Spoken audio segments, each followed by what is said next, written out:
I realize you don't have to be born in the South to be dumb. You just got to be there long enough, for it to seep up in you. It's affecting my brother. My brother keeps calling his wife his sufficient other.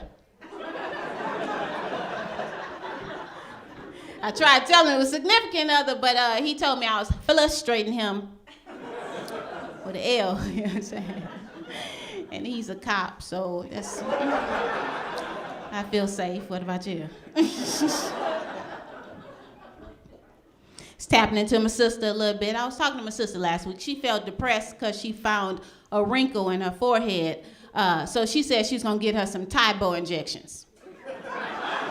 I can't make this up, I'm serious. This is a true story.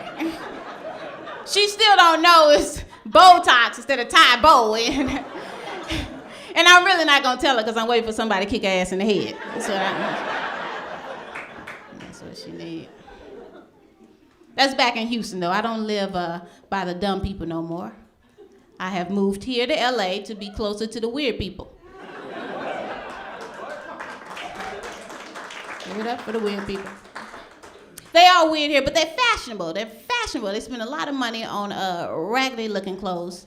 They buy those $200 furry, scruffy-looking boots, and they wear them with the little short skirt. You seen that?